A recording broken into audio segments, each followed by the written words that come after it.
श्री शिव पुराण रुद्र संहिता पंचम खंड 41वां अध्याय। तुलसी द्वारा विष्णु जी को शाप।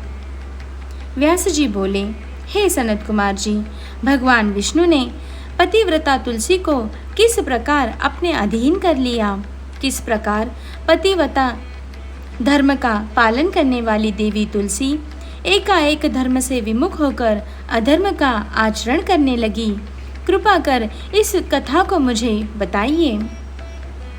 व्यास जी के प्रश्नों को सुनकर सनत कुमार जी बोले, हे महामुने, देवताओं के हित का सदा ध्येय रखने वाले भगवान विष्णु ने अपने आराध्य भगवान शिव की आज्ञा पाकर उनके द्वारा बताए गए कार्यों को पूर्ण करना अपना ध्येय माना।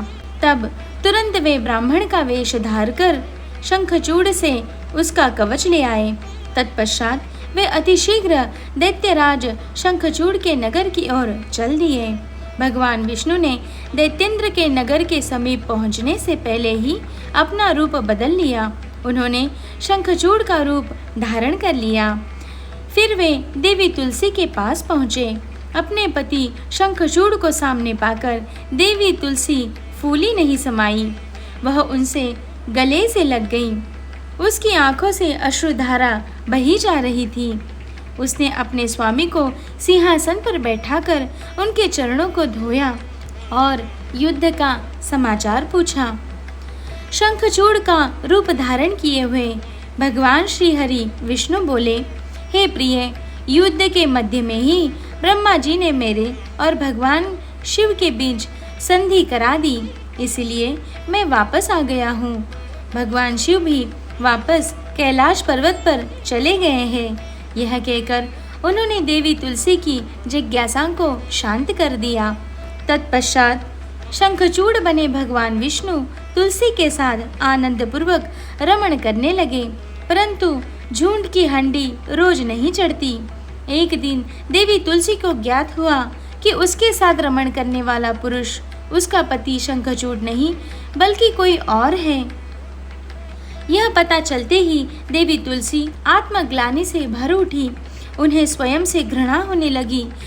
वह क्रोध से वेश बदले श्री हरि विष्णु पर फट पड़ी। उन्होंने श्री विष्णु से पूछा, तू कौन है? मुझे सच सच बता, क्यों तूने मुझ जैसी पतिव्रता स्त्री का पतिव्रत धर्म भ्रष्ट कर दिया? मैं तुझे नहीं छोड़ूंगी।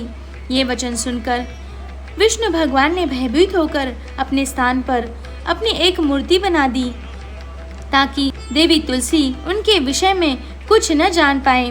परंतु तुलसी ने उनके परिंदों से विष्णु जी को पहचान लिया। तब गुस्से से उन्होंने भगवान विष्णु को शाप देते हुए कहा, हे विष्णु, लोग तुम्हें भगवान मानकर तुम्हारी पूजा करते हैं, पर वास्तव में तुम पूजा के योग्य नहीं हो। तुम तो सिर्फ पत्थर हो। तुम्हारे मन में दया भाव नाम की कोई वस्तु नहीं है। तुमने मेरे सतीत्व को भंग किया है और मेरे पति शंखचूड़ को मार डाला है। इसीलिए मैं तुम्हें शाप देती हूँ कि आज तुम अभी से पत्थर के हो जाओगे। यह कहकर देवी तुलसी अत्यंत दुखी मन से रोने लगी। देवी तुलसी का दिया शाप सुनकर भगवान विष्णु भी दुखी हुए और भगवान शिव का स्मरण करने लगे।